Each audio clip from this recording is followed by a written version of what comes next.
Millionaire CEO found a cleaning lady sleeping on the toilet and fell madly in love. What happens next changes everything. Before we begin, tell us in the comments where you're watching from. We love seeing how far these stories travel. Now sit back and let this story unfold. The city never slept, but Lucas Hawthorne did even less. At 1:17 a.m., the skyline outside the Hawthorne Grand Hotel pulsed in steel-gray silence, the kind that blanketed the world in stillness, but never truly soothed it. Inside the penthouse suite, the glow of recessed lighting threw soft shadows across marble floors, designer furniture and floor-to-ceiling windows that stared blankly over Manhattan. The suite had cost more than most people's homes, and yet to Lucas it felt sterile. Like a museum of success, he was contractually obligated to live in. He had just finished a call with a Tokyo investor, the third in a row. His voice was hoarse. His eyes burned. The glass of scotch on the table remained untouched. Lucas stood and walked to the bathroom, unbuttoning the top of his shirt. He wasn't expecting anything except silence. Maybe a cold splash of water. Maybe the slight relief of solitude. But what he found instead made him stop in the doorway. There, just beyond the marble sink and monogrammed towels, lay a sketchbook, leather-bound, weathered, and partially tucked behind the trash bin, as if forgotten or hidden.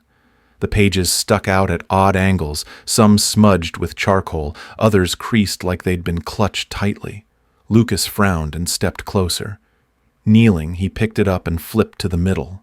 His breath caught. These weren't just doodles. They were designs, room layouts, color palettes, natural lighting studies, texture notes. But more than that, they had soul. They felt raw, intimate, as if someone had poured not just technique but feeling into every line. Cozy reading nooks beside tall windows, indoor gardens woven with sunken couches, even a rough rendering of a redesigned version of the very hotel floor he stood on, only warmer, human, alive. Lucas wasn't easily impressed. He hadn't been in years. But this? He flipped another page. The handwriting in the corner, "Don't design for what's seen. Design for what's felt." A noise startled him. A soft, involuntary sigh, almost a whimper. He looked up. At the far end of the bathroom suite, half shielded by a frosted divider near the spa bench, a young woman was curled up asleep on a folded towel. Her cleaning uniform, midnight blue with faded seams, clung to her like a second skin. One arm hung loosely over the edge of the bench. Her name tag read Ava. For a moment, Lucas didn't move. It would have been easy to yell, to wake her, to demand answers. That's what he would have done a year ago, maybe even a week ago. But something about her face stopped him. Even in sleep, she looked exhausted. Not the kind of tired a day off could fix, but the kind that came from carrying too much for too long. He looked down at the sketchbook in his hands. The connection clicked into place. She was the artist, the hand behind the lines, the soul behind the spaces. He took a careful step back, keeping the sketchbook in hand, and quietly left the bathroom. He didn't call security. He didn't leave a complaint with HR. He didn't even take his scotch. Instead, Lucas spent the rest of the night on the far end of the penthouse in silence with a blanket thrown across the sofa, not because he needed sleep, but because, for the first time in weeks, he felt curious. Morning crept in through the windows, painting soft gold across the room. Lucas rose early, but the sketchbook remained open on the kitchen counter, bookmarked with a pencil Ava had used to shade light into a lobby she'd never be allowed to enter as a guest. By the time his assistant arrived for the day's meetings, Lucas had made a decision. "Cancel my 10 a.m. with the Ridgewell team," he said, adjusting his cufflinks without looking up. "Should I reschedule for tomorrow?" He paused. Then, for the first time in a long time, he gave an answer that surprised even himself. "No, I'll handle it myself." Then, after a beat, "And find out who was assigned to clean my suite last night. A night shift worker. Ava Sinclair, I believe." His assistant blinked. "Should I call HR?" Lucas looked up. "No, I just want to talk to her." Lucas stood by the suite window, arms folded, but his mind was far from the Manhattan skyline. Behind him on the marble counter, the sketchbook lay open like an invitation. He had glanced at its pages again after leaving the bathroom, unable to help himself. It was magnetic not because it was polished, but because it wasn't. The drawings breathed. They didn't cater to trends or corporate minimalism. They felt lived in, as if the artist had designed each room not for guests, but for ghosts, for people who had once been hurt and were now searching for a place to land. He stared into the glass and saw not just the skyline, but the faint outline of his own reflection. Dark circles under his eyes, a jaw always clenched. The hollow kind of man who had everything except a reason to wake up excited. When was the last time something surprised him? Not a quarterly report, not a merger, not another zero in his account. But this woman, this janitor with charcoal on her hands and a sketchbook hidden in a bathroom corner, she disrupted him. He had meant to walk in, wash up, pour a drink, and fall back into emails until dawn. But Ava had changed the script without saying a word. A cleaner with talent. A stranger who could see space differently. And he'd almost missed it if she hadn't left that sketchbook behind, if she hadn't fallen asleep a few feet away, like a ghost in his own house. The thought bothered him more than he expected. How many other people had he overlooked just because they moved silently? He walked back toward the bathroom. Slowly this time, eyes catching on the faint scuff marks on the floor near the bench where she slept. Her shoes were off, tucked neatly under the bench. One hand still clutched the corner of her cleaning apron like a child might hold onto a blanket. Lucas didn't step too close. He didn't want to startle her, but he crouched low, studying her in the silence. Her breathing was steady but shallow. There was a crease between her brows even in sleep, like she couldn't fully let go even in dreams. He saw something familiar in that expression. Responsibility, worry, exhaustion layered over determination. That same look had stared back at him from the mirror more times than he could count. His gaze shifted to her name tag again. Ava Sinclair. Neat handwriting, frayed stitching. She hadn't meant for anyone to see her like this. Vulnerable, unmasked. Certainly not the CEO of the hotel empire she probably scrubbed toilets for. And yet, he felt no power in the moment, only the quiet hum of responsibility. Not the kind his board demanded. A different kind, human, quiet, real. He stood and walked away more slowly than before. He didn't sleep that night, but something inside him began to soften. Not all surprises were scandals. Some were sketchbooks. And some were women who drew beauty by moonlight and disappeared before sunrise. Ava Sinclair wiped down the marble countertop for the third time, though it was already spotless. It was nearly 100 a.m., and the Hawthorne Grand was at its quietest, just the faint hum of elevators and the distant clatter of a room service cart somewhere down the hall. Most nights she liked this hour. She could lose herself in rhythm spray wipe, tuck polish, repeating the same motions until her thoughts dulled into silence. But tonight her nerves itched beneath her skin. The sketchbook was gone. She'd searched every corner of the executive suite's private bathroom, beneath the sink, behind the trash bin, even the towel cabinet. Nothing. That sketchbook held everything 5 years of dreams she never dared say aloud. Pages of hotel lobbies she'd never visit, reading corners she imagined for strangers who just needed a place to breathe. It wasn't just a portfolio. It was her. Ava squeezed her eyes shut and took a breath. It's gone. Just let it go. She was gathering her supply cart when she heard footsteps. Sharp, deliberate. She turned and froze. Lucas Hawthorne. He stood at the end of the hallway in a dark gray jacket. No tie hair, slightly tousled as if he hadn't meant to be seen tonight. His eyes, sharp, unreadable, locked onto hers. Miss Sinclair.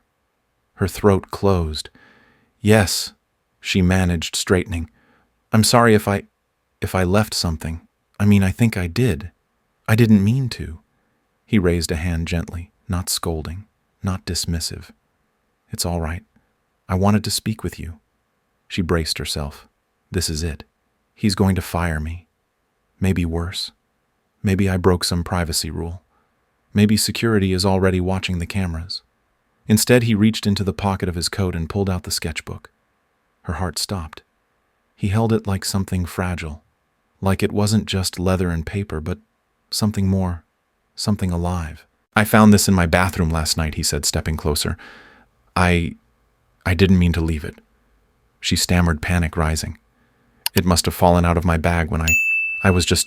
It's not part of my job, I swear. I was just sketching during break. I know it was stupid. You were asleep. Her eyes widened. His voice remained even. On the bench near the spa shower, you looked exhausted. Ava's cheeks burned. I wasn't trying to... I didn't mean to sleep. I just sat down for a second and I shouldn't have. She reached out for the sketchbook, but Lucas didn't hand it over immediately. His gaze didn't waver. "These are yours?" he asked softly. She hesitated. "Yes. You drew all of them." A slow nod. "They're just ideas. Nothing professional. I never finished school. I had to drop out to take care of my brother after our parents passed, and this is just what I do. To feel like I'm still... me." Lucas studied her face, the edges of her words. There was no performance. No arrogance, just quiet truth. "Do you realize," he said slowly, "that your sketches are better than 3 of the concepts I paid a full design team to deliver this quarter?" Ava blinked. I'm sorry." He smiled. It was small, almost reluctant. "I don't say things I don't mean." She didn't know what to do with that. It wasn't praise exactly, it was something heavier, more sincere. "I didn't expect anyone to see them," she whispered. "I'm glad I did," he replied. Silence settled between them. Lucas glanced past her toward the suite behind. "I have work to finish tonight," he said, then looked back at her. "But I'd like you to stay. Not to clean. Just be here." She stared. "What, I don't sleep much," he admitted. "But last night, for the first time in weeks, I did. You were nearby. Just your presence. I don't know why that mattered, but it did." Ava didn't know what to say. He gestured gently toward the suite. "I'll be in the office. You don't have to talk. Just sit. Or sketch. Whatever helps." A part of her screamed to run, to disappear before this turned into a humiliation she couldn't recover from. But another part, a part that had been quiet for years, lifted its head and whispered, "Stay. Just once. Stay. I have my break now," she said softly. 15 minutes. Lucas nodded once. "That's all I'm asking." Ava followed him into the suite, clutching the sketchbook to her chest. She sat in a chair by the window, the one she had once only dusted, and opened to a blank page. The graphite pencil felt unfamiliar in her hand, too surreal. Lucas worked in silence a few feet away. Emails, blueprints, meetings. He barely glanced at her. And for 15 minutes Ava drew. And for the second night in a row, Lucas Hawthorne slept. The hum of the executive suite settled like a warm blanket. Outside, the city blinked and buzzed as it always had. But inside, something rare was happening. Silence, shared and unforced. Ava sat with her knees pulled up slightly on the wide velvet armchair, sketchbook balanced on her lap. Her pencil danced without hesitation this time, lines forming into curves, curves into shadows. She didn't know what she was drawing, only that it felt like breathing, like returning. She peeked over the top of her sketchbook, once eyes trailing to the glass desk where Lucas sat. He was no longer typing. His elbow rested on the desk, chin tilted toward the window as if caught somewhere between thought and memory. His expression wasn't cold or calculating now. It was soft. A man alone with his weariness. The distance between them wasn't just physical, it was filled with everything they weren't saying. And somehow it made her feel seen. It had been years since Ava had drawn without fear of someone looking over her shoulder and judging her, or laughing at the idea of a janitor imagining a better world. Now the CEO of the entire hotel chain had invited her to sit, to create, to stay. Ava let out a quiet breath and returned to her page. This time she drew a version of this very room, but reimagined, less rigid, less polished. A wall removed to let morning light pour in, a reading alcove carved beside the windows, a splash of deep green along the trim, something rich and grounding. She sketched a fireplace where the television was now, and 2 armchairs not matching, one velvet, one leather, one hers. When she finished the rough outline, she realized how strange it felt to include herself in a space like this. as if some hidden part of her had already accepted she might belong. Lucas stirred. She looked up. He blinked slowly, a slight crease at his temple fading as he sat upright. His eyes met hers, and for a moment he didn't speak. Neither did she. "Did I fall asleep again?" he asked, voice low. She smiled just barely. "I think so." He looked faintly amused. "That's 2 nights in a row. You might be better than my prescription." Ava closed her sketchbook, unsure how to respond. She wasn't used to men like him saying things that weren't rehearsed or calculated. Lucas rubbed his jaw. "What were you drawing?" "Just an idea," she replied quickly. He didn't press her, which surprised her again. Instead, he rose from the chair and crossed the room to the mini-fridge, pulling out 2 small water bottles. One he offered to her. Their fingers didn't quite touch, but Ava felt something in the handoff, an invitation not just to the water, but to something unfolding between them. Respect, presence, possibility. He returned to his desk silent again. Ava stayed 5 minutes longer than her break allowed, and when she finally left the suite, Sketchbook hugged tight to her chest, Lucas said, "Just one thing. Same time tomorrow." She hesitated at the doorway, then nodded. "Yeah, I think I will." Lucas Hawthorne began scheduling his work differently. It wasn't intentional at first. He didn't clear his calendar or shift meetings. But more and more he found himself working late, not because he had to, but because the silence wasn't so crushing anymore. Not with her in the room. Each night for the next week, like clockwork, Ava Sinclair showed up at the penthouse suite during her break, sketchbook under her arm, uniform dusted with the quiet dignity of a worker who knew how to move unseen. And Lucas let her in. No questions, no conditions. Sometimes they spoke, sometimes they didn't. On Wednesday, she brought 2 coffees in mismatched paper cups, strong a little, burnt, the kind of coffee that left grit on the tongue but warmed the hands. He had taken one without a word and offered her the chair by the window. On Friday, he asked what music she liked to draw to. She shrugged and said she missed jazz. He turned on a playlist, and the suite filled with trumpet and memory. And by Saturday, he began to sleep again. Not deep, dreamless sleep, but enough to stir something inside him he hadn't felt in years, peace. That night, Ava sat cross-legged on the armchair, sketching something small and intimate, a breakfast nook with low lighting and weathered wood. She glanced up and caught Lucas watching her. He didn't look away. "Why interior design?" he asked. She blinked, surprised by the question. "Why, out of all things you could have done? Why that?" She tilted her head, pencil still in hand. "Because spaces listen." He waited. When you walk into a room and everything feels wrong, you know it. Your body knows it before your brain does. But when you walk into a space that's soft or warm or open, it makes you breathe differently, like the walls are saying, "I see you. You're safe here." Lucas nodded slowly. "That's how I feel about music." "You play?" He shook his head. "My mother did. Violin. Every night before bed when I was a kid. I haven't heard it in 20 years, but sometimes I wake up with it in my head." They were quiet for a moment, the air suddenly thick with ghosts. "What happened to her?" Ava asked gently. "She died," he said, "when I was 15. Stroke. 1 minute she was fine, and the next, everything broke." Ava's pencil stopped moving. "I'm sorry." Lucas leaned back in his chair, gaze drifting to the skyline.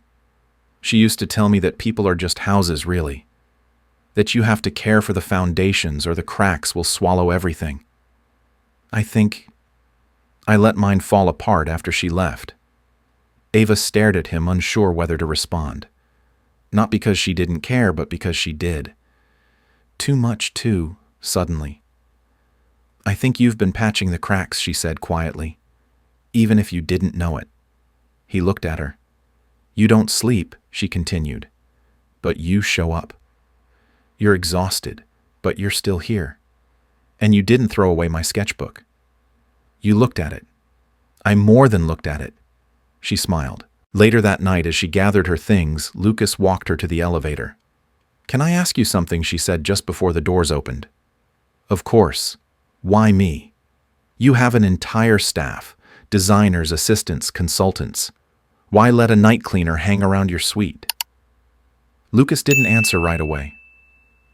Then, with a tone so calm it was almost a whisper, he said, "Because for the first time in years, someone came into my space and made it feel like mine again." Ava felt that line settle somewhere in her ribs. The elevator dinged. She stepped inside, turning to face him as the doors began to close. "I'll bring better coffee tomorrow," she said. And just before the doors slid shut, she caught the faintest flicker of something rare on his face. A smile.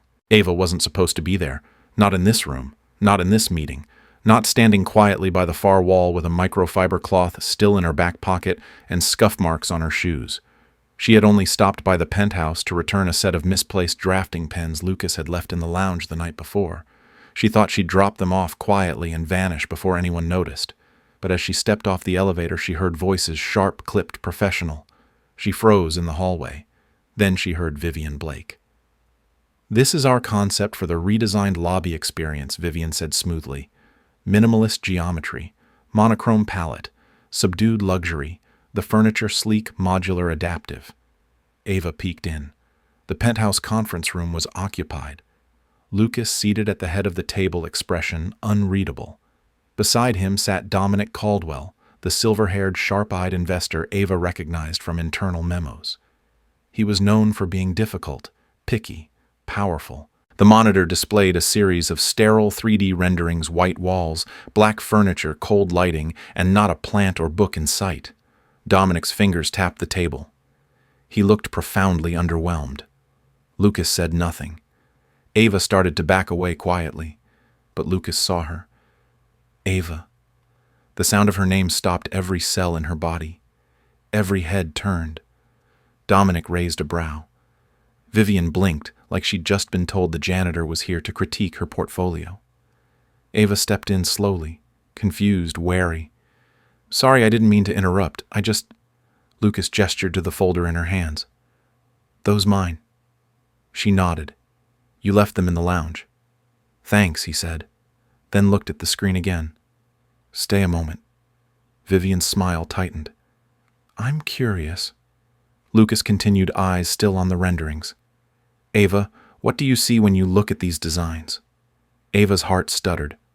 I don't know if I should speak freely," he said. "I want your honest impression." Vivian scoffed softly under her breath, but said nothing. Ava took a small step forward, then another. Her voice, when it came, was careful but firm. "They're clean, polished, but cold. It looks like a place where people wait to be told what to do." Dominic turned to her, intrigued. "Go on." She swallowed. "There's no warmth, no invitation. If someone walked in off the street, tired, unsure, carrying their whole life in their eyes, this space would say, 'You don't belong here.'" Lucas leaned back in his chair, watching her now more than the screen. "Then what would you do differently?" Dominic asked. Ava's fingers itched. "May I?" Lucas stood and gestured to the end of the table. "Take the seat." Vivian's face paled. Ava stepped forward, pulled a blank page from her sketchbook, and uncapped a pencil with trembling fingers. The room was dead silent. "I'd bring in light," she said, sketching quickly. "Layer it. Let it change with the day. Add texture, natural stone, soft wood fabric that doesn't scream money but feels like it's been lived in. I'd anchor the room with something personal, a story piece. Maybe a vintage grand piano tuned playable meant to be touched." She turned the sketchpad toward them. It wasn't perfect. It was rough, imperfect, human, and stunning. Dominic stared. Lucas beside him smiled. Vivian opened her mouth, but no words came out. Dominic leaned forward, tapping the page. "That," he said, "is what I was hoping for. Something that says, 'You matter here.'" Ava didn't know if she wanted to cry or throw up. Dominic turned to Lucas. "You've got someone special. Use her." Lucas didn't even blink. "I intend to." He looked to Ava. "I'd like you to consult on the redesign team. Officially." Her breath caught. "But I still have cleaning shifts. My brother's care, I will work around that," he said gently.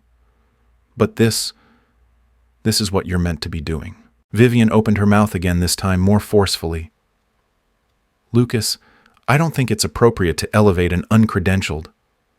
She's not unqualified, he said coolly, not looking at Vivian. She's just been invisible. That's on us. Ava's hands trembled in her lap, sketchbook clutched like armor. But for the first time, the shaking wasn't from fear. It was from hope. Later in the hallway outside the penthouse, Ava sat alone on the floor, sketchbook beside her, knees drawn to her chest. Her heart was still pounding. Lucas stepped out a moment later. You all right? I don't know, she admitted, breathless. Did that really just happen? You did that, he said. She looked up at him wide-eyed.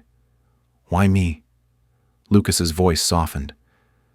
Because the world's been designed by people who never had to fight for beauty. You have, and you remember what it's for. Ava looked down at her hands, still stained with pencil dust. They had once been raw from bleach, scrubbing grout, lifting bags heavier than she was, carrying too much for too long. But today, those hands had created something that changed the room, and for once no one could take that from her. They were calling her the janitor designer. At first it was only whispers within staff lounges, between kitchen doors, behind polished service desks. But within days of the pitch meeting, the whispers had teeth. Then came the headlines. CEO's pet or rising star Hawthorne's housekeeper. Land's design role from mop to mood boards. How a cleaner wowed an investor. Lucas Hawthorne's muse or misstep. Ava stood frozen in the middle of the hotel laundry room, the staff bulletin board behind her cluttered with overtime schedules and faded safety notices. Her phone screen glowed with another article link, this one forwarded anonymously. She didn't read it. She didn't have to. Her stomach already knew what it said. The moment with Dominic, the awe in his voice, the warmth in Lucas's eyes, the rush of being seen had felt like a dream. But reality had claws, and it was dragging her back fast. In a corner office 10 floors above, Vivian Blake stood with arms crossed and a hard-set jaw, watching Lucas read the same article from behind his desk. You should have anticipated this, she said tightly. Lucas didn't look up. Anticipated what? That the media would twist it. That it would become this, a scandal. A punchline. Lucas set his tablet down. A scandal, Vivian's voice sharpened. She's a janitor, Lucas. No credentials, no degree. Just talent you're choosing to elevate over years of professionalism and structure. It makes you look impulsive at best and personally compromised at worst. Lucas's tone cooled. You mean it makes you uncomfortable? Vivian stepped forward. You've worked too hard to build this empire. Do you really want your name dragged through the mud because you let some starry-eyed cleaner into a boardroom? Lucas rose from his chair. She earned that room, he said evenly.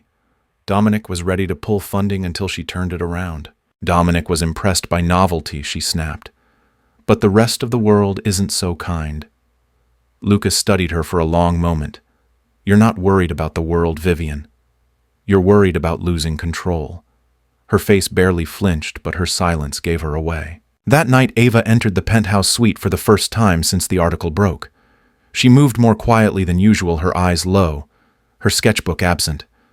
Lucas looked up from his desk, sensing it immediately. You saw it, he said. She nodded, unsure whether to laugh or cry. They said I was probably sleeping my way into the role, she murmured, hugging herself. Lucas's jaw tightened. I'll have PR shut it down. It's not just the articles, she whispered. It's the way people stare now. Like I don't belong anywhere. Like I tricked you. His voice was quiet, but resolute. You didn't trick anyone. I scrubbed the floor of the very lobby they say I'm not good enough to redesign. That stopped him. She looked up at him with eyes that had seen more rejection than applause. I didn't ask for this. I didn't chase attention. I just drew what I saw. Lucas stepped around his desk and approached her slowly. And what you saw was human. That's what makes it better than anything I've commissioned. But they won't see that she said. They'll only see someone like me sitting in rooms they think I don't deserve. Lucas was quiet for a moment. Then he said, Then maybe it's time they saw you differently. The boardroom was crowded the next morning, executives, department heads, and senior staff lining the oval table like sentinels. Vivian sat near the head, perfectly poised, her fingers laced over her tablet. Cameras were off, but tension buzzed like electricity in the air.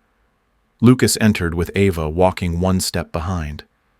There was a pause, small, sharp, enough for a dozen glances to pass between the seated figures. Vivian cleared her throat first.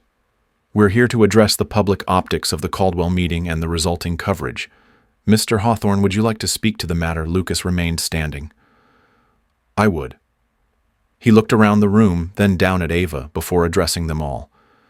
"I've heard the speculation, I've seen the headlines, and I know what many of you are thinking, that I made a reckless decision driven by sentiment or impulse, that I crossed a boundary by allowing someone from outside our professional tier to contribute to a client pitch."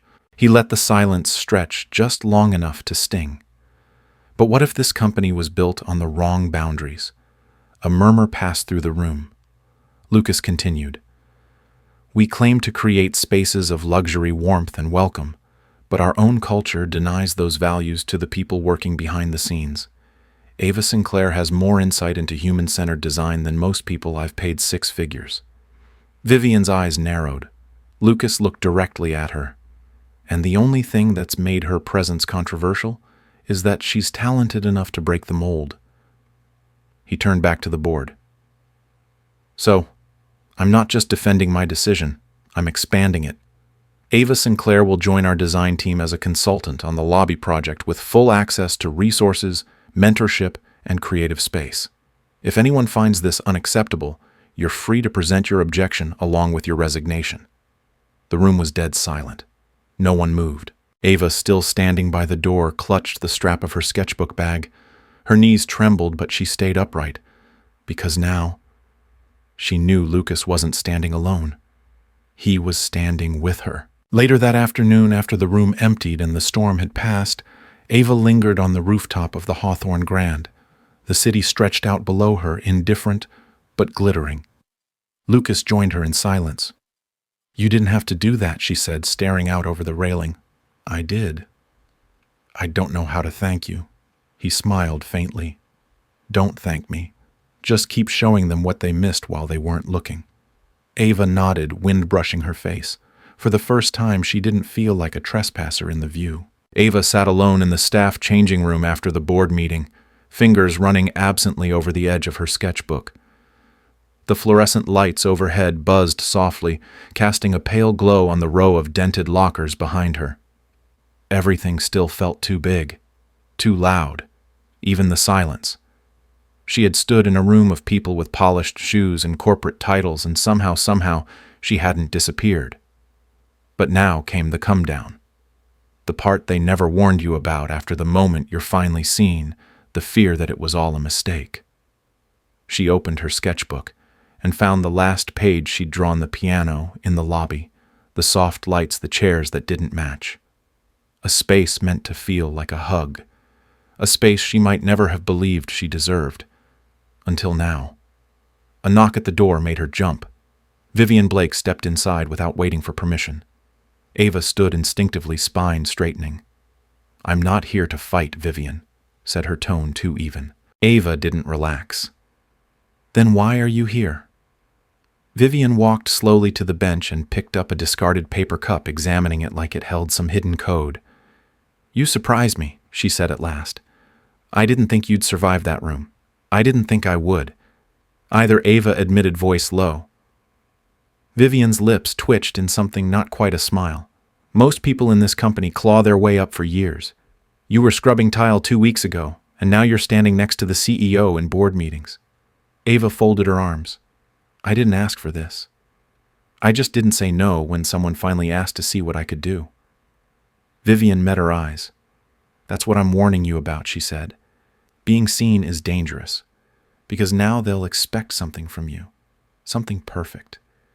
And the moment you falter, they'll say they were right to doubt you in the first place." Ava's throat tightened. Vivian walked to the door but paused before leaving.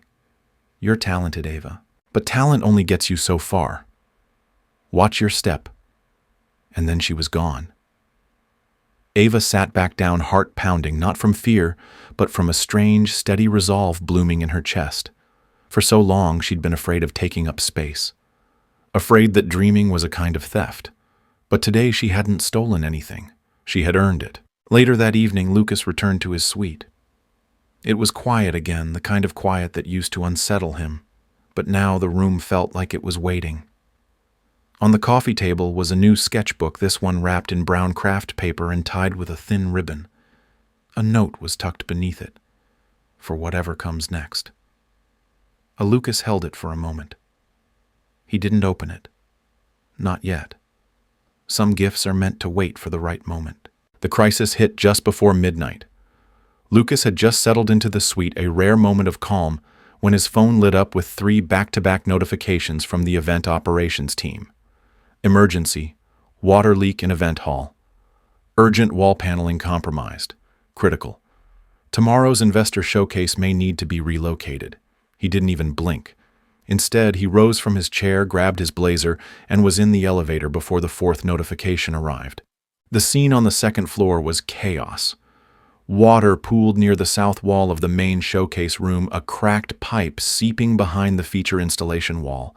Crews scrambled to contain the damage, but the real disaster was aesthetic flooring, warped light fixtures glitching, and the new furniture meant to debut during tomorrow's investor gala wrapped in plastic and panic.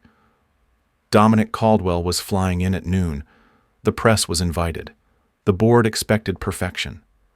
Lucas stepped into the mess with razor-edged calm. "Get me the facilities lead. And wake the design team," he said, already moving through the room. "We have less than 12 hours to salvage this." Vivian arrived minutes later, heels echoing like judgment. "We can move it to the backup ballroom." Lucas didn't even glance her way.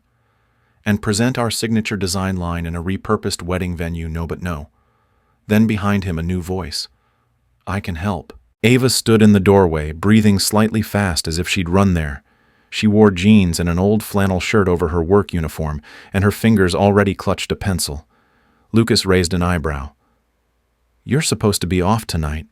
She walked further and gaze sweeping the room. "You need someone who sees the space differently. You said so yourself." Vivian opened her mouth, but Lucas lifted a hand. "Go on." Ava crouched near the warped floorboard and touched it like an old injury. Then she stood, eyes scanning the layout, the light, the flow of the room. "Don't fight the damage," she said aloud, voice gaining confidence. "Feature it." Everyone stared. "Rip the panels. Expose the wood framing.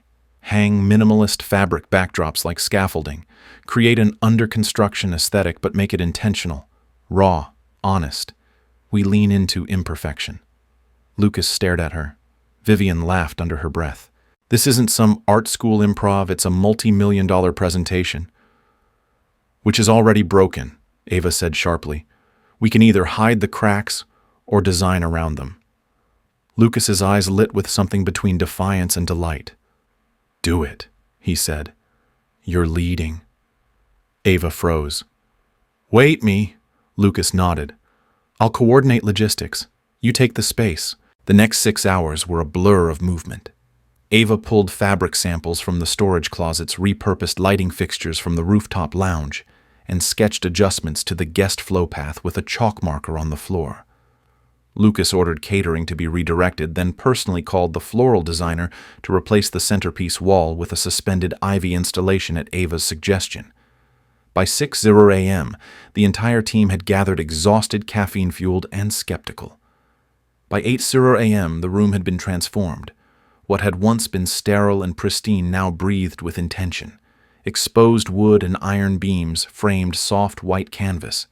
Candlelight glowed under transparent globes. Personal design boards lined the walls like a curated gallery of evolution, each one a reminder that beauty isn't the absence of imperfection, but its honest embrace. At 11:47 a.m., the first investor arrived. Dominic Caldwell stepped into the space and paused. His gaze swept over the reimagined room, landing finally on the makeshift statement at the back wall, "Designed under pressure, built for humans." Lucas watched his face carefully. Dominic smiled. When the last guest had left, the applause had faded and the lights had dimmed. Ava stood in the center of the room, surrounded by the echoes of what they had pulled off. Lucas approached from behind quietly. "You saved it," he said. Ava looked up at him, eyes glassy. "We saved it?" They stood there for a moment, just them in the middle of something they had built from nothing but pressure instinct and trust. "You're not just good at this," Lucas said. "You're a force." Ava gave a tired, shaky laugh. "I'm a janitor with a sketchbook and too much caffeine." Lucas looked at her, something gentler in his eyes. "No," he said. "You're the woman who just redesigned my company's future in a single night." The rooftop garden wasn't on any brochure. There were no directional signs in the elevators, no glowing button labeled R. It had been built decades ago when Hawthorne Grand was still just a family-owned boutique hotel intended as a private retreat for the founder's wife. Somewhere along the line it became Lucas's, and no one else's, until now. He waited near the iron gate at the top of the hidden stairwell, a small box in his pocket and a strange pulse in his chest. The last 24 hours had left him wired and restless, emotionally cracked open by a crisis that somehow brought him closer to someone he never meant to let in. Now she was all he could think about.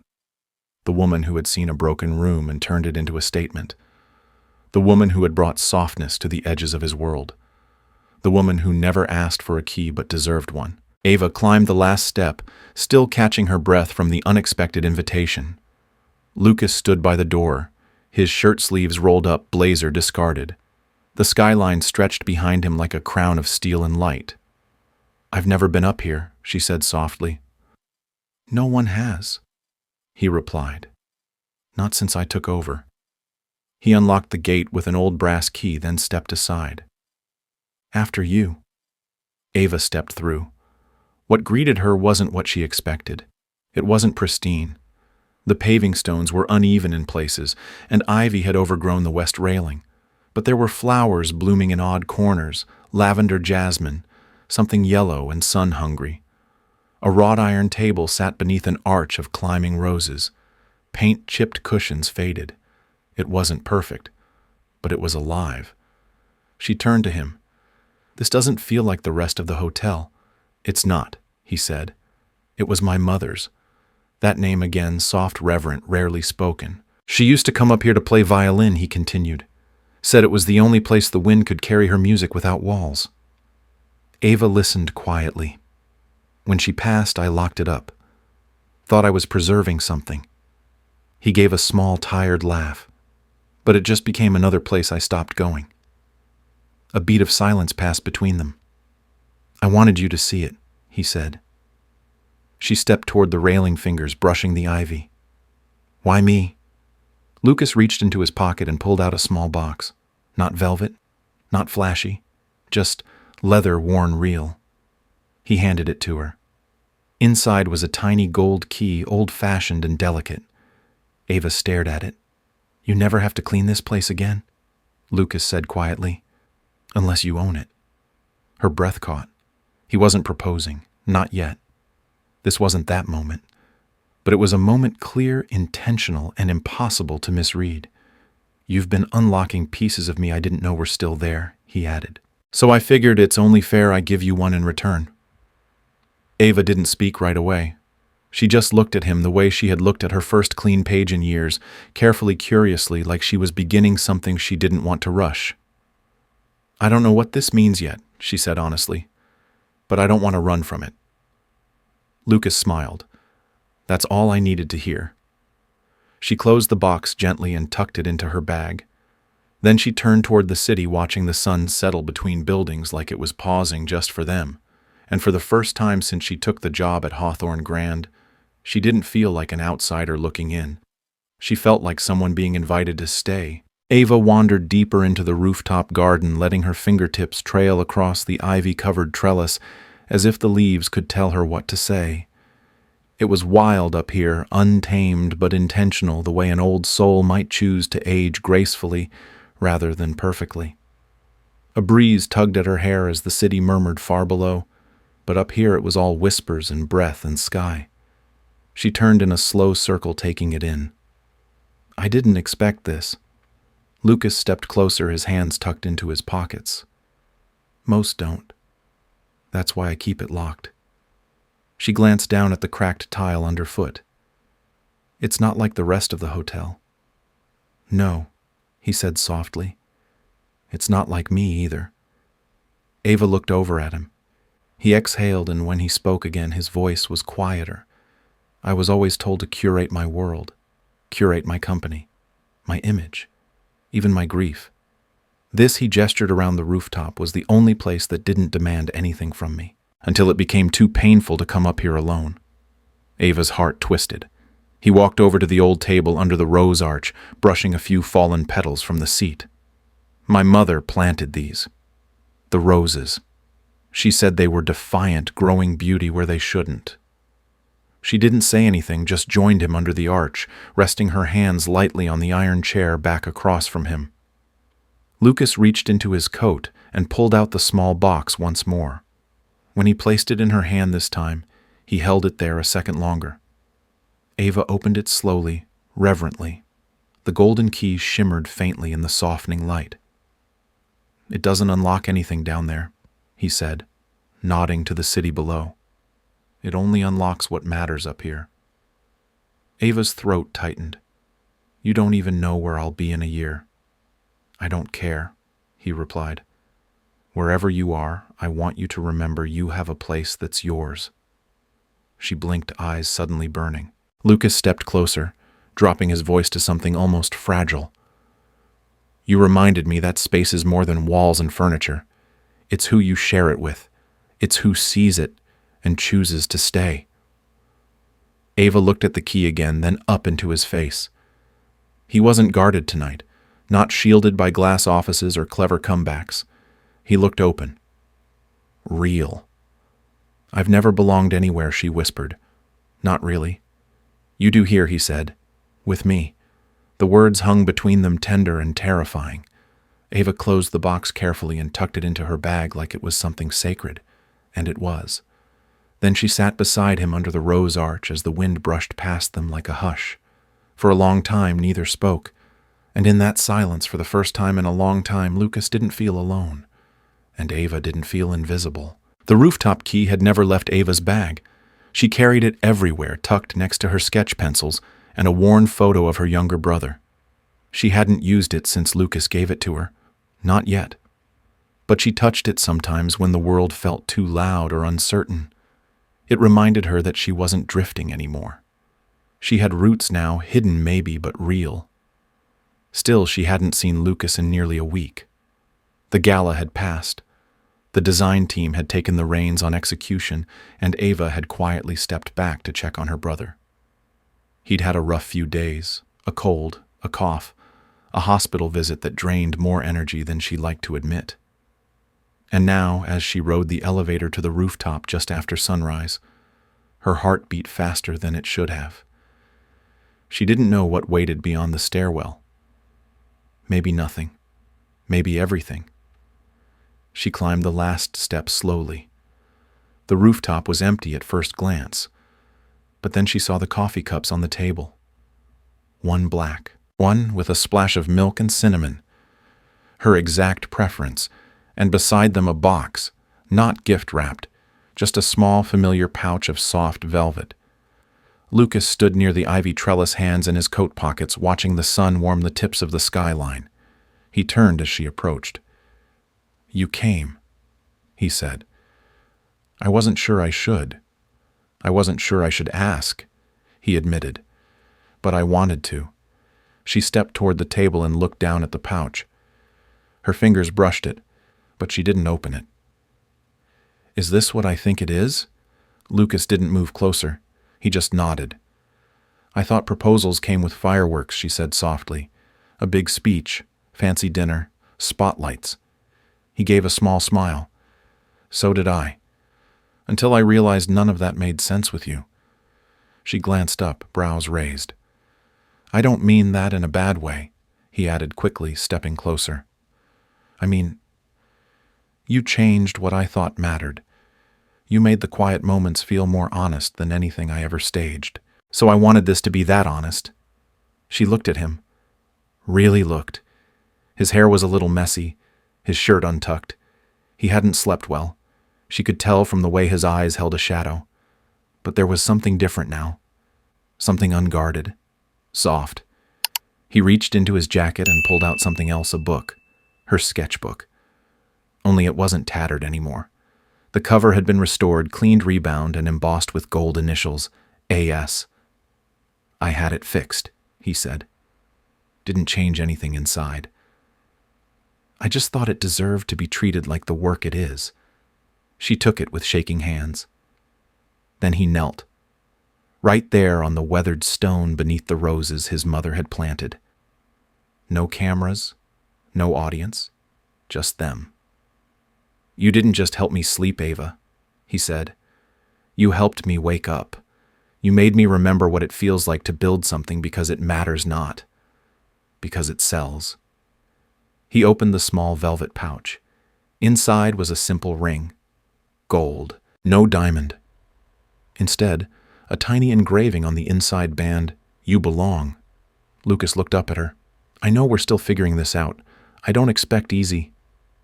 But I want to try with you. Will you share this life with me?" Ava covered her mouth, eyes shimmering. "You're serious," she whispered.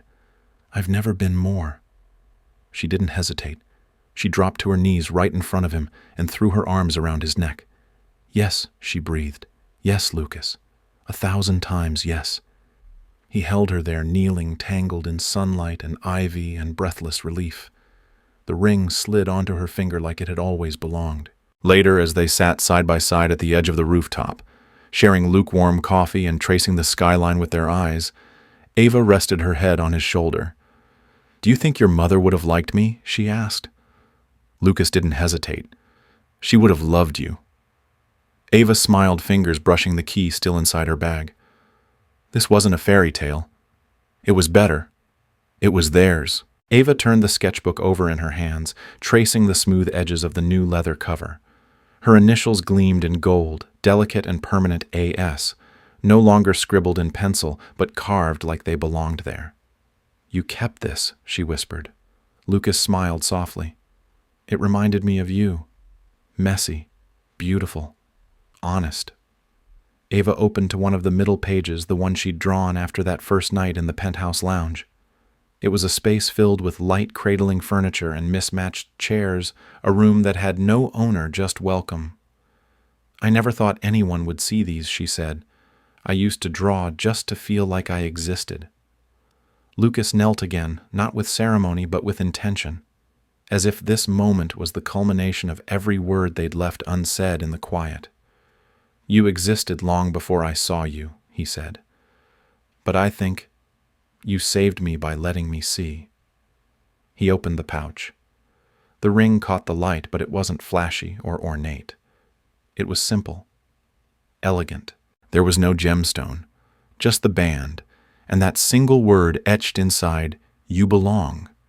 Ava's lips parted, but no sound came. She looked at him like she was still trying to believe he was real. "You could have proposed with fireworks," she said, finally, voice cracking. "You could have made it a press headline." "I didn't want a headline," he said, voice steady. "I wanted a beginning." Tears slipped down her cheeks, not from sadness or even joy, but from the quiet recognition of what this was. Not a rescue, not a fantasy, a choice. She knelt too, her knees brushing the stone as she faced him. "What if I'm still scared sometimes?" she asked. "Of being enough, of failing in front of everyone." Lucas reached for her hand. "Then we'll fail together, and rise together, and redesign it like you always do." She laughed softly through tears, pressing her forehead to his. "Yes," she whispered. "Yes, I'll share it with you." He slipped the ring onto her finger. It fit like it had waited for her. They stayed like that, close kneeling, unguarded, until the sun lifted just above the skyline, casting a golden glow across the rooftop roses and warming the stone beneath them. When they finally stood, Lucas didn't pull her into a grand kiss or lift her into his arms. Instead, he simply reached for her hand and said, "Let's go home." Ava didn't ask where, because wherever they were building next, it would be theirs. The walls of the new studio still smelled like paint. Not the sterile chemical kind used in corporate remodels, but the earthy, lived-in scent of something handcrafted, like someone had opened a window and let real air inside. Ava stood in the middle of the space, with her hands on her hips and tears threatening to well behind her eyes. It wasn't big. Just 2 sunlit rooms on the 3rd floor of an old brownstone near the edge of the design district. The ceilings were high, the floors slightly uneven, and the light was perfect. There were no name plaques yet, no brass signs announcing Sinclair Design Studio. That would come later. For now, there was a single sketch taped to the door. This space is under reimagining. So are we. Lucas hadn't pushed her to open the studio. He had offered funding once quietly, respectfully, and when she'd hesitated, he'd said only, "If it helps you breathe easier, that's all I care about." But what he didn't know was that Ava had never let herself imagine this far, not after dropping out of school, not after losing her parents, not after taking on the night shift to keep her brother's medical bills from drowning them both. Now here she was, holding a color wheel in one hand and a clipboard full of project requests in the other. Her inbox had design inquiries from independent hotels, boutique cafes, and even one museum curator. And every single client had one thing in common. They had seen her work on the Hawthorne redesign. They had seen her. That afternoon, Lucas stopped by with a brown bag in one hand and 2 coffees in the other. "You haven't eaten," he said the moment he stepped inside. "You haven't knocked," she countered, grinning. He looked around the room with a small, boyish smile. "This place looks like you." Ava raised a brow. Meaning. It's a little chaotic, full of color, and somehow still calming. She laughed, accepting the sandwich and taking a sip from the coffee. "You say the sweetest things." He sat down on the windowsill and watched her sort through swatches and sample tiles. "So, what's next?" She exhaled. "I've got 3 clients already. I'm building a mentorship program for young designers without formal degrees. People like me who had to choose survival over school." Lucas's eyes softened. "That's brilliant." And she added, "I want to partner with the hotel's staff development team. We have people cleaning rooms who could be architects, artists. I want to give them space to dream again." He was quiet for a moment. Then, "You're not just designing rooms, Ava. You're designing futures." She looked at him, her heart still stunned by how easily he saw her, not as a symbol, not as a story, but as a woman becoming. Later, after he left, Ava sat alone in the studio. She opened her sketchbook, now half full with new concepts, and began to draw. Not for a client, not for a project, just for herself. She sketched a space filled with music, a violin perched in the corner, books stacked high near a fireplace, a rooftop garden just beyond tall windows, and 2 chairs at the center, one velvet, one leather. Different, but facing the same direction. She closed the sketchbook, gently slipped the rooftop key from her bag, and placed it in a small glass bowl on her desk. Not hidden, not sacred, just there, a reminder of where she started and where she was going. Absolutely. Here's Part 7.5, a 500-word expansion of Part 7, a new chapter, deepening Ava's emotional transition into independence, her evolving identity as a creator and mentor, and Lucas's support as a partner who uplifts rather than leads. Ava stood at the tall window of her studio as golden afternoon light poured in, casting long shadows across the hardwood floor. Outside, the rhythm of the city thrummed on people rushing to meetings, laughing over lunch, juggling bags and babies and lives. Inside, it was quiet. Not the kind of silence that had once filled hotel corridors at 3 a.m. when she scrubbed mirrors until her reflection blurred. No, this silence was earned. It was the stillness of a space that belonged to her. She ran her fingertips along the edge of her desk, an old drafting table Lucas had found at a vintage shop, and restored himself paint chips left intact. To honor the imperfections he'd said. It made her smile every time she touched it. This wasn't just a studio, it was a declaration. She had said yes to the future, and now the future was speaking back. An hour later, a knock interrupted her sketches. "Come in," she called. It was Kelsey, one of the housekeeping trainees she had met through the Hawthorne staff mentorship program. A soft-spoken young woman with nervous eyes and a worn notebook clutched in both hands. I hope I'm not interrupting, Kelsey said. Ava stood and smiled. Not at all. Come sit. Kelsey looked around in awe. I didn't know spaces like this could be real. They weren't, Ava said, until someone imagined them. That's where you come in. Kelsey blinked. Me? Ava nodded. You brought me a sketch 2 weeks ago. You saw potential in that garden corner no one wanted. That's how it starts. You see what others miss. Kelsey opened her notebook and showed Ava a design rough, nervous lines, but bursting with personality. A rooftop cafe with mismatched stools and hanging jars of wildflowers. It wasn't perfect. It was promising. Ava smiled. You're further along than you think. Kelsey beamed, and Ava saw a flash of herself at 19, shaky, stubborn, and full of quiet fire. Later, after Kelsey left, Lucas returned. He brought her a late dinner and a bottle of wine he claimed had no label because greatness doesn't need one. They sat cross-legged on the floor, barefoot, her head resting on his shoulder as music played low in the background. She reminds me of you, he murmured. Kelsey. He nodded.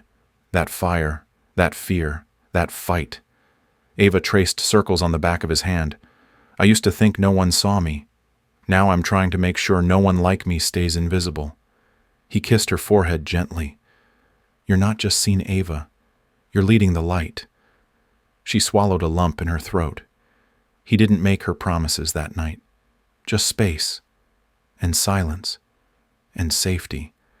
And that she realized was what love was made of, not declarations, but choice after choice to see and stay. The janitor's break room hadn't changed much. The linoleum still peeled at the edges, the vending machine still hummed like an old refrigerator, and the overhead lights still flickered when someone opened the closet door too fast. But Ava Sinclair stood in the middle of it now, no longer in a uniform. No bleach stains on her sleeves, no aching shift ahead. She was dressed in soft slate gray, her favorite sketching cardigan wrapped around her shoulders and her bag slung across her chest. The same bag that had once carried her cleaning supplies now held something else entirely, her sketchbook's fabric samples and a gold key she still touched on uncertain days. She looked around the break room as if she were seeing it for the first time. In a way she was. This was where she used to hide, where she'd press her palms into her eyes to block out the exhaustion, where she'd scribble floor plans on coffee napkins and shove them into her back pocket, knowing no one would ever ask what they were.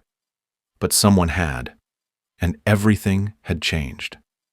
She walked over to the small round table by the back wall, her table once, and pulled something from her bag, a new sketchbook wrapped in brown paper and tied with soft twine.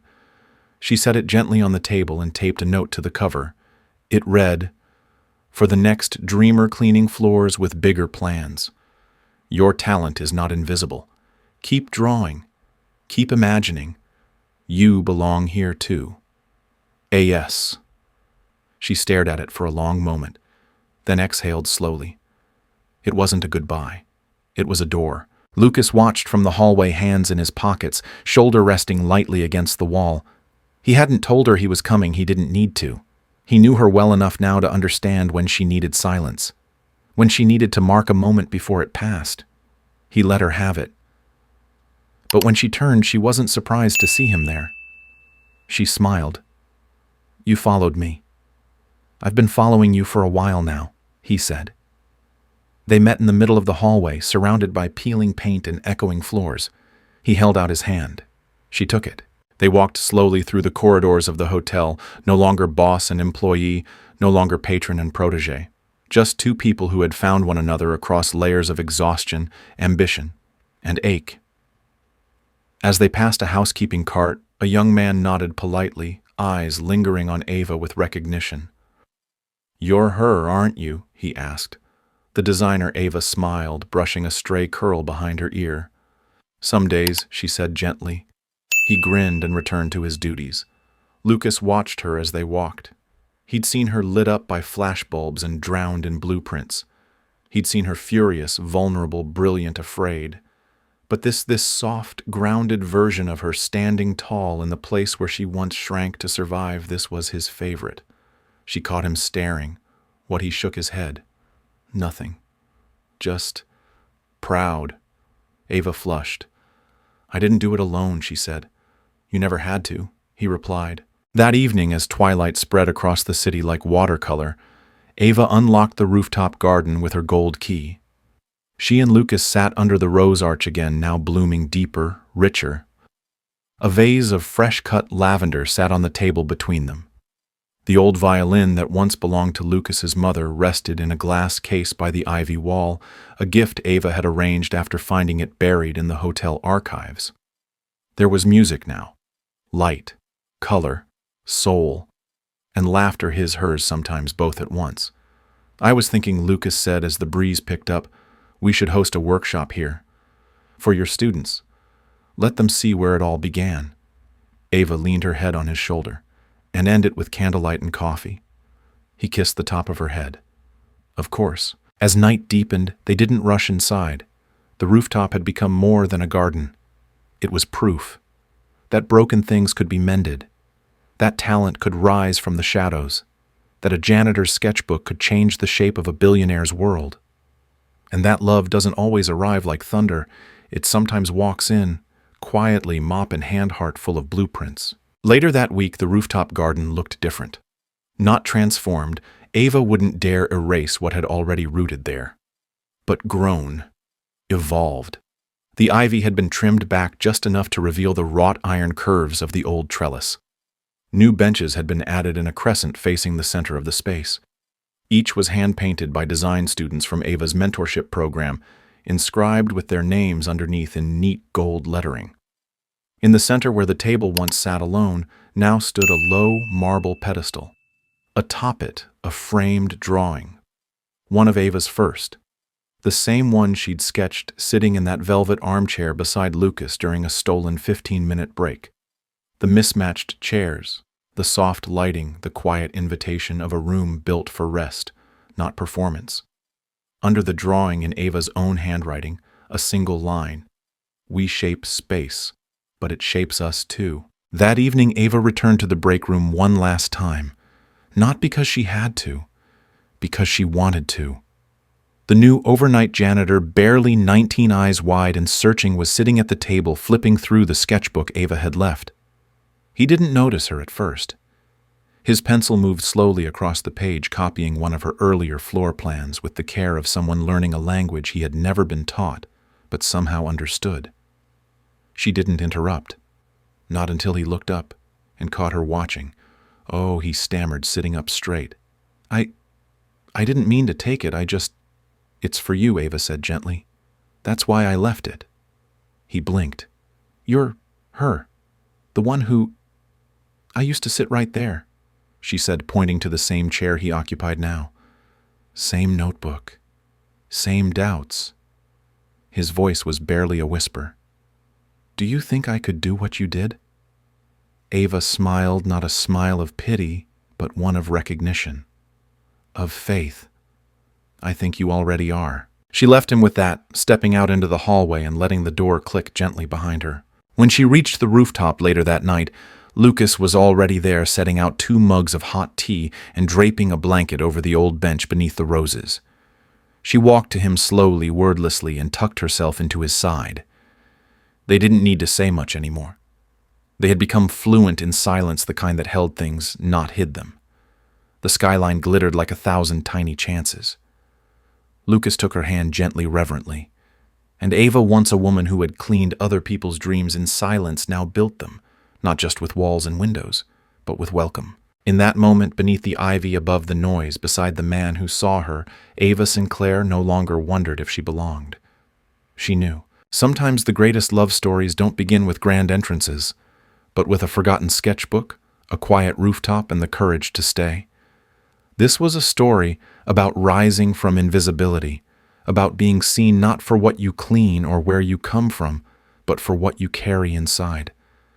About love that doesn't rescue but recognizes, and about the kind of belonging you build brick by quiet brick. If this story touched you, let us know in the comments where you're watching from. We love seeing how far these moments travel. And if you believe in second chances, slow blooming love, and the power of finding home in another person, be sure to subscribe and click on the stories on the screen. Thanks for being here. See you in the next story.